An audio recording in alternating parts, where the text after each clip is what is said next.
ಶ್ರೀ ಸಾಂಬ ಸದಾಶಿವ ಸ್ವಾಮಿಗಳು ನಮಗೆ ಪಟ್ಟಾಧಿಕಾರ ಮಾಡ್ತಕ್ಕಂಥದ್ದು ತೋಟದ ಪರಮ ಪೂಜ್ಯ ಶ್ರೀ ತೋಟದಾರ ಮಹಾಸ್ವಾಮಿಗಳು ವಿದ್ವಾನ್ ಅವರಿಂದ ಅಧಿಕಾರ ಆಗ್ತದೆ.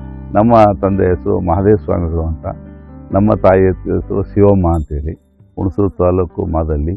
ಇದು ಉಪ್ಪಿನಕಂತೆ ಮಠ ಅಂತೇಳಿ ಇತಿಹಾಸದ ಮಠ, 600-700 ವರ್ಷಗಳ ಇತಿಹಾಸದ ಮಠವಾಗಿ ಉಪ್ಪಿನಕಂತೆ ಅಂತೇಳಿ. ಇದೆಲ್ಲ ಅರಣ್ಯ ಪ್ರದೇಶ, ಈಗಲೂ ಪಕ್ಕದಲ್ಲೇ ಅರಣ್ಯ ಇದೆ.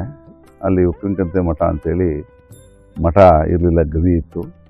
ಗವಿಯಿಂದ ಇತ್ತೀಚಿನ ದಿನಗಳಲ್ಲಿ ಮಠವಾಗಿ ಪರಿವರ್ತನೆ ಆಯಿತು.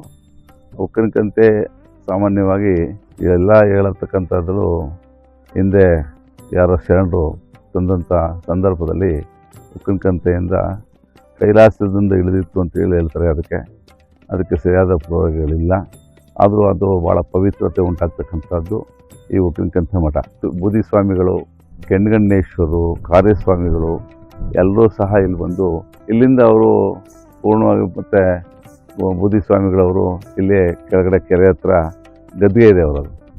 ಅವರ ಗದ್ಗೆಯಲ್ಲಿ 500-600 ವರ್ಷಗಳ ಇತಿಹಾಸದಲ್ಲಿ ಅವರು ಇದ್ದಂಥವರು. ಆ ಬೂದಿ ಸ್ವಾಮಿಗಳವರು ಆದ ನಂತರ 16 ಗದ್ದೆಗಳಿದೆ. ವರ್ಷಕ್ಕೊಂದು ಸಾರಿ ಒಂದು ಉಪ್ಪಿನಕಂತೆ ಜಳಕ ಅಂತ ಮಾಡ್ತಕ್ಕಂಥದ್ದು. ಅದಕ್ಕೆ ಜಳಕ ಮಾಡಿ ಅಭಿಷೇಕ ಎಲ್ಲ ಮಾಡಿದ್ರೆ ಸಾಕಾಗಷ್ಟು ಮಳೆ ಬೆಳೆಗಳಾಗ್ತಕ್ಕಂಥ ಸಂದೃಷ್ಟಿಯನ್ನು ಇಲ್ಲಿಂದ ಕಾಪಾಡ್ಕೊಂಬಂದಿದ್ದಾರೆ. 17 ಜನ ಸ್ವಾಮೀಜಿಗಳು ಐಕ್ಯವಾಗಿ ಇರ್ತಕ್ಕಂಥ ಒಂದು ಪವಿತ್ರವಾದಂಥ ಸ್ಥಳ. ಈ ಒಂದು ಸುತ್ತೂರು ಮಠಕ್ಕೂ ನಮ್ಮ ಮಾದಳ್ಳಿ ಮಠಕ್ಕೂ ಭಾಳ ನಿಕಟವಾದಂಥ ಸಂಬಂಧ ಇದೆ.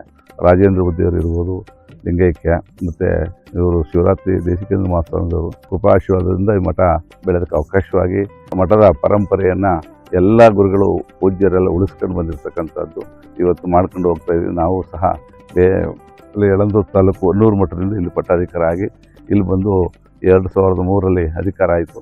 ಇಲ್ಲಿ ಅನ್ವಯಿಸ್ತಕ್ಕಂಥ ಒಂದು ಕಾರ್ಯದಲ್ಲಿ ನಿರತರಾಗಿ ಕೆಲಸವನ್ನು ಮಾಡ್ಕೊಂಡು ಹೋಗ್ತೀವಿ. ನಮ್ಮಲ್ಲಿ ಆಗ್ತಕ್ಕಂಥ ಕಾಯಕವನ್ನು ಮಾಡ್ಕೊಂಡು ಹೋಗ್ತಾ ಇದ್ವಿ. ಇಲ್ಲೆಲ್ಲ ಸ್ಕೂಲ್ ಇದೆ, ಚೌಟ್ರಿ ಇದೆ, ಮತ್ತು ಎಲ್ಲ ಹಾಸ್ಟೆಲ್ ಮಾಡಿದ್ದೀವಿ. ಎಲ್ಲ ಇದೆ, ಎಲ್ಲ ನಡೀತಾ ಇದೆ. ಎಲ್ಲ ಜಗತ್ತುಗಳ ಆಶೀರ್ವಾದದಿಂದ ನಡೀತಕ್ಕಂಥ ಒಂದು ಕಾರ್ಯವೈಖರಿಯಾಗಿರ್ತಕ್ಕಂಥದ್ದು.